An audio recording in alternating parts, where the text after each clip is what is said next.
Assalamualaikum semuanya, halo teman-temanku. Aku di sini dengan Ridho Danu Prasetyo, NIM 156 kelas 2020 C. Aku ingin cerita tentang bagaimana keadaan pertemananku sekarang yang sedang gak baik-baik saja gitu, yang sudah berbeda, gak kayak dulu lagi gitu teman-teman.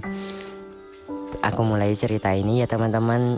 Teman-teman jangan lupa dengerin ya aku bercerita, walaupun cerita aku tuh agak belibet ya teman-teman, kurang jelas ya, maaf ya, emang agak susah kalau aku cerita teman-teman. Ayo kita mulai teman-teman cerita ini ya teman-teman. Kita mulai dari awal aku masuk kuliah. Dulu kan pada semester awal aku belum sesibuk sekarang ya teman-teman. Aku masih sering ikut nongkrong temanku di sini di depan rumahku. Aku sama teman-temanku tuh di sini tuh sudah berteman sejak kecil teman-teman. Dan aku juga kalau ada mereka aku merasa nyaman, kayak merasa ada teman, ada yang nemanin gitu setiap malam. Mereka juga sering mengajakku nongkrong atau kumpul sampai larut malam. Kadang tuh sampai pagi nongkrongnya nggak pulang-pulang. Awalnya kan aku masih ikut aja ya teman-teman nongkrong. Ya aku juga pengen menjaga hubungan pertemanan ini biar masih tetap erat ya teman-teman. Namun waktu ke waktu gitu semakin lama aku tuh mulai merasa ada tekanan gitu sama diri aku sendiri gitu.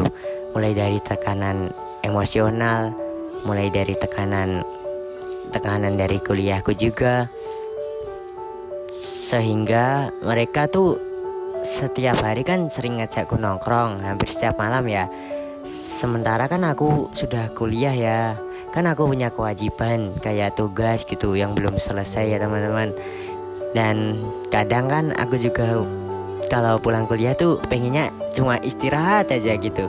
Setiap teman-temanku datang ke rumah untuk mengajakku main tuh aku pasti kadang menolaknya gitu. Tapi mereka malah bilang gini teman-teman, malah ngatain aku kayak gini teman-teman. Mereka bilang kalau sekarang tuh udah beda ya, sekarang udah nggak kayak dulu lagi. Sekarang udah kuliah sombong ya gitu, nggak ingat temannya di sini gitu.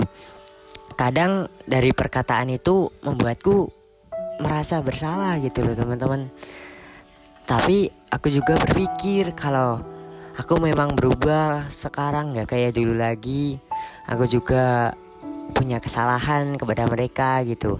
Tapi di sisi lain juga aku tuh merasa kalau mereka tuh tidak pernah mengerti dengan keadaanku gitu. Ya gimana ya teman-teman, karena mereka juga tidak kuliah ya, mereka gak tahu lah sepenuhnya kalau kuliah tuh bagaimana gitu. Dan selama itu aku tuh mikir kayak bagaimana ya solusinya gini. Aku tuh akhirnya bisa untuk menjelaskan secara perlahan kepada mereka bahwa aku tuh masih pengen berteman gitu loh.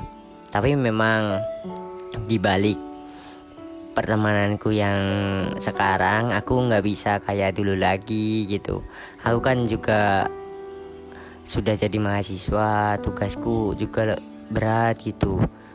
Aku bilang ke teman-temanku, aku tetap ingin kumpul tapi tidak sesering dulu ya teman-teman.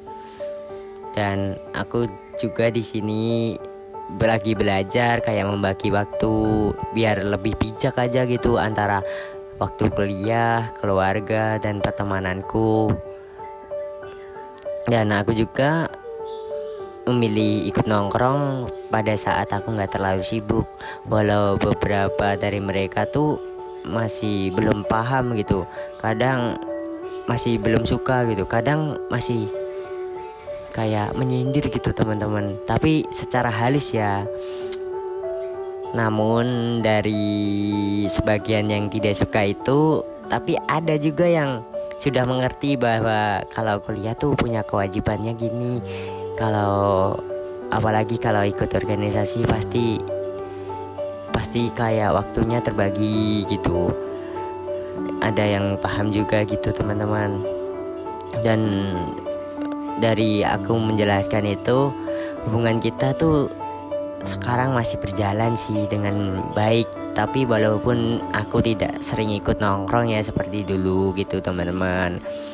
Selanjutnya apa ya kaitannya ceritaku ini dengan teori pertukaran sosial?